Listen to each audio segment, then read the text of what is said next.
This is just so it goes on record because I've already said it, but you know, the murder of tall John Hebert from Holyoke, Massachusetts. Not short John Hebert, who thinks he looks like John Bon Jovi with the rotted out teeth because he ripped his braces off, but not the cement who drives a Camaro. You will find that Andy Tanner in the tree that he was hanging from, that tree keeps coming up in my mind, so I'm thinking, maybe there's some dead bodies there. And you're also going to want to look around those woods because those woods also connect to Jarvis Heights, which also connect to Shamora Pool. And so you guys have a whole lot of digging to do.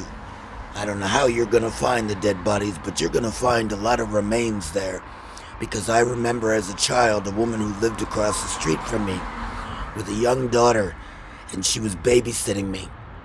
And she accidentally put her kitten in the dryer, or her kitten went in the dryer, and then she put clothes in and turned it on and killed the kitten. So she took us for a long ride to the winding roads of Shamora Pool. And as you wind and you go up, it's on the right-hand side. Before you get up to the top where Scott's Tower is and Shamora Pool. And so to the right, it's all overgrown wooded area, a lot of vegetation. But there is a hidden well, and she threw the body in there.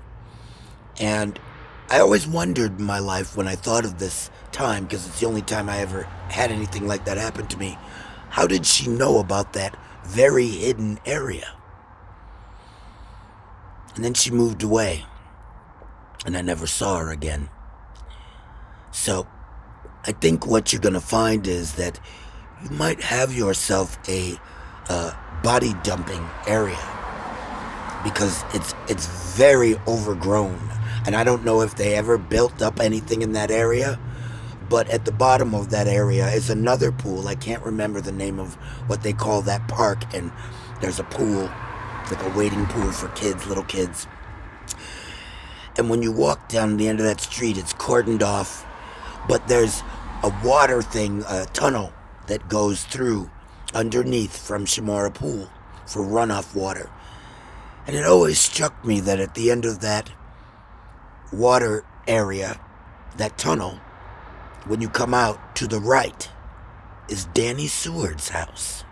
Danny Seward, who I graduated with, who was the nurse when I was put in a mental hospital somewhere in Massachusetts, kind of far out. And I got hurt, and they did all sorts of fucked up shit to me and then put me in a taxi so they wouldn't get sued. And, it was the weirdest thing. But it was strange to be invited to Robin Kenny Bonneau's wedding. Not strange to be invited because I'm the one that set her up with her husband, Mike Bonneau, the pharmacist, and she's the teacher in the club.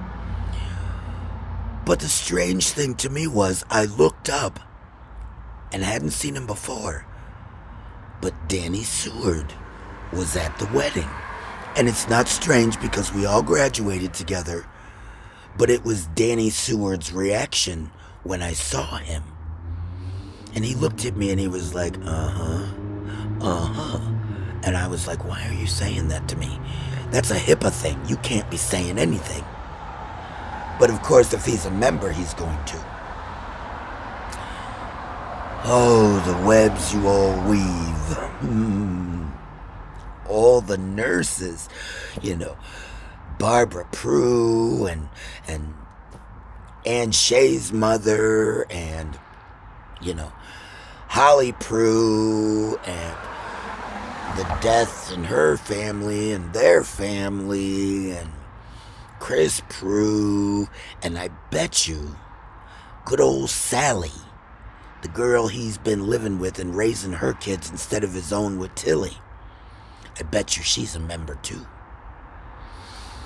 Yes, folks, I think what you're going to also find is that Putting Green, Chris Prue's business that he owns, that he evades taxes with, and the IRS already knows because Tilly turned him in, you're going to find that his work crew are also members. Yes. They like to say really mean things to me, and I never even met any of them. And I always wondered why. What the hell did I do to them? Now I know. You're gonna find that there's a whole lot of buggers back there. Westfield, West Springfield, Agawam, Springfield, Holy Joke, East Hampton, Chicopee. Chicopee, that's where Russell and Trisha live. Connecticut, Rhode Island, all sorts of connections around this country. Guess you wish I had shut up. I guess you wish you had left me alone.